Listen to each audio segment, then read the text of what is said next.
Ooh, there's something that's been weighing on your heart, but you haven't been listening, and I can feel it. I woke up today with a message for someone, whoever you are, you're super powerful, because I felt this strong message to say, it's time to listen to your heart. Babe, I know like it's been calling to you. You've been feeling it. Maybe it's an ache, maybe it's a yearning, maybe it's a longing. There's something that I feel that you're feeling in your life that's not aligned. You know you're meant for more. You know there is more, not from a place of you're ungrateful, or you definitely are appreciative and grateful. You just know that there's something deep in your soul that's calling you forward. Maybe it's in your love life. Whoever you are, it could be in your love life, it could be in your business or your wealth, or how you're exchanging your time and energy for money, or who you're allowing into your energy field as far as dating and love and intimacy. But I'm here to tell you it's time to listen.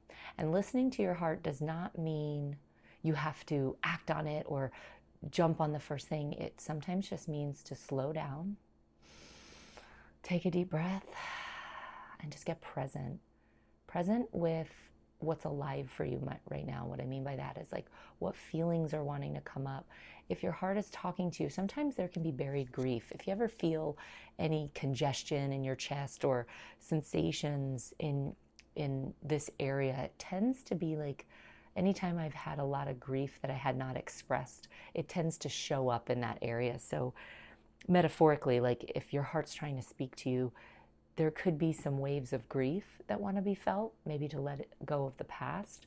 But also there's messages that come through. The universe doesn't speak to you in words. It speaks to you in frequency or feelings or like how you feel. So when you get a sensation or a download is what I'll call it, or an awareness, a lot of times if it's something that's meant for you, you'll feel either like a knowingness, or you'll feel it in your body, depending on your human design. If you're a generator like me, you're going to feel this satisfying, like lit up, joyful, sparkly energy. Not over the top excited, but just like something that feels like fulfillment and like an exhale. If you're a manifester in human design, it'll feel like peace. If you're a projector in human design, it'll feel like success. And you'll have to know what your human design is. But and by the way, if you don't know what your human design is, Google human design and you can get free chart readings. Human design changed my life. And especially when it comes to listening to your heart, because when you understand your soul's blueprint, which is your human design, then you can understand how to best follow your heart, to know the indicators of when you're being guided towards something and when you're not. That's something I had struggled with so much. Like I had all these awarenesses and like feedback coming in, and I'm more of an empathic type of person. I perceive energy and feel it, and I was just taking it all on as my own, except instead of realizing, oh, I can learn how to discern what's my energy and what's not, and then be able to listen to my heart, follow my heart. And that's not always been the case. And recently my heart has been shouting to me to take a step back, stop trying to control, stop trying to force, just relax, open your heart. And I'm feeling this message is for you too. Whoever you are, you're very powerful, and you'll get this. It's going to resonate with you. And if this is not for you, then this, it's okay, click off the video. But this is for someone very specific. I'm getting the sense that it's around your love life. It's around, no, it's both. It's your love life and wealth creation. There's something in how you're deriving your wealth and who you're allowing your energy to be exposed to. Think of it this way. It has to do with your currency being your energy and your frequency. Where are you leaking your energy? Where are you like expending or passively just overspending your energy or your currency or your time in exchange for money or in exchange for love? Like it's just an old mentality that's wanting to leave, but your heart is speaking to you because it wants to either gently get your attention or in a loud way to say, hey, come back to center, hand on heart. Take a deep breath and exhale. It wants to be heard. If your heart's hurting, if you're heartbroken, if you're wanting to get over someone, like this could be a message for someone who's going through a heartbreak. either way, I got the strong sense today to listen to your heart. And if you can't listen to it, if you don't know how to decipher it yet, that's okay. Just start with being present. Just start with talking to your heart. Hey, heart, I love you. I want to listen to you. What's alive for you? What's going on? And sometimes you'll feel maybe sadness come up. Maybe that's the first time you've ever spoken to your heart, or maybe you're very intimate with yourself, depending on where you are in your spiritual journey, your awakening. But either way, there's the big hit I keep getting is you're in between identities. You've got one toe in the old identity that you're letting go and releasing, and you've got another toe of where you're going, which that identity hasn't fully come online just yet. So it's felt kind of confusing. It's felt like frustrating, and it's been hard to listen to your heart because you're not sure what your heart's trying to say, because you're split between two ways of being. But I know you can feel that pull. You're in this weird dance that is calling you to your next level, and I know that can be really challenging. Drop a comment below if this is resonating with you. If you know you're someone that, like, your heart's been talking to you, you either have felt the discomfort or restlessness in one state, and then you're also feeling like there's something that you're meant to move forward to, but it's not apparently clear yet. You know, part of listening to your heart too might be, maybe it's time to make a change. Maybe it's time to soften in something that you've been going hard and pushing on. Maybe it's time to let go of that person or that situation. Maybe it's time to release some limiting beliefs that don't serve you anymore. Listening to your heart could look like taking action on something that's been whispering to you, nudging you to move on, to allow yourself to take the next step. Sometimes we hold ourselves back because the old identity, when you're trying to operate from the old identity, it makes it much harder.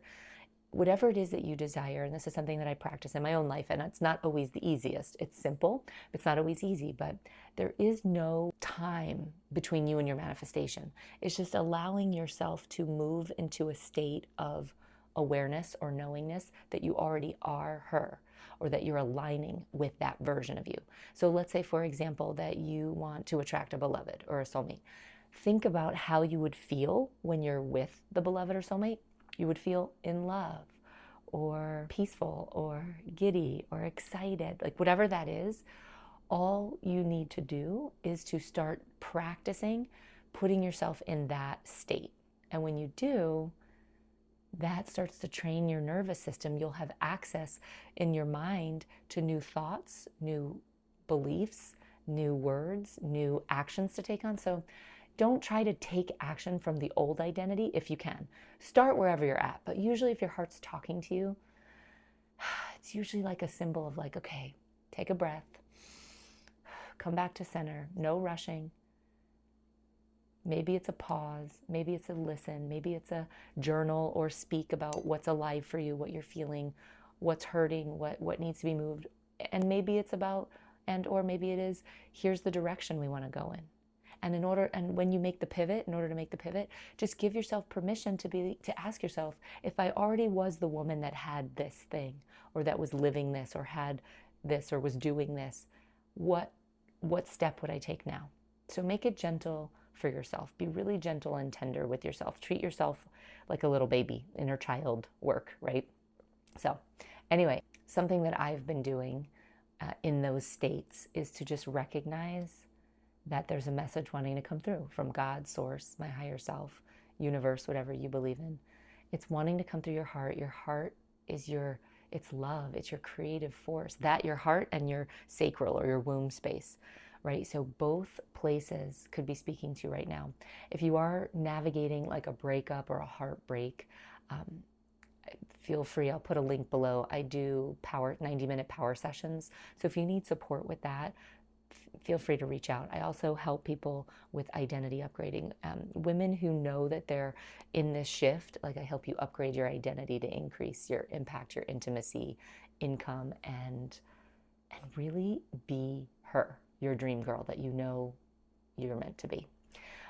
But either way, listen to your heart. That's the message today. Journal about it if you need to. Honestly, that's a really good practice. Just open a journal, set the intention.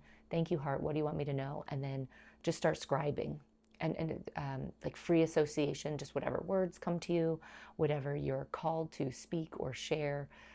So if journaling is hard for you, open up your phone, your voice memos, and just record yourself free flowing. I call that channeled guidance. Your higher self will start coming through. Sometimes you gotta be expressive too. Let yourself go there of what's alive for you. Don't try to brush everything under the positivity carpet, as I always say. You want to make sure you let yourself express. If you've been angry or hurting or sad, you don't necessarily have to write that. If I don't necessarily write down things like that, but I do feel it and I do express it on voice memo. I tend to use writing as a way to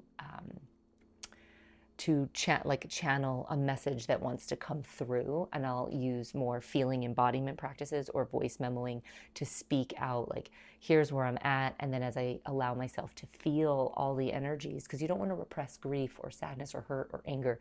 Like, you want to be with it, and usually that can get trapped in the different energy centers, like the heart chakra energy center or your solar plexus center. Like, you want to make sure you're allowing energy to move. Okay, there's a concept I share called feel it to heal it, feel it to free it. So a lot of times you just have to feel the energy, because think about it this way. I once had a mentor share this analogy.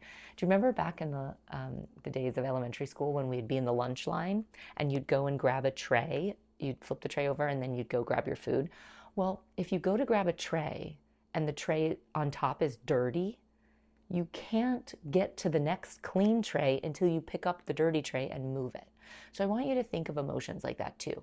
Like, they're like the dirty tray. Like, you just have to take the tray, look at it, wipe it off, move it aside, and then pick up a new tray, right? But the thing is, you can't try to put positivity and optimism and vision and listening to your heart over grief, sadness, hurt, all that. Like, when people work more closely with me, some of the practices I do something called a quantum leap breakthrough. I use NLP and MER, light hypnosis, and intuitive coaching to help people get right to the root of what's feeling stuck, to help clear that, kind of like clearing the dirty tray, so that they can clear their pathway, clear their channel, clear their heart and soul to be able to move forward. So just think of it that way, okay? If this video supported you, please drop a comment below. Let me know. Be sure to like, subscribe, hit the notification bell. That way you'll be alerted anytime I'm producing new content. And be sure to share this, because you never know who might need to hear this message. All right, I love you.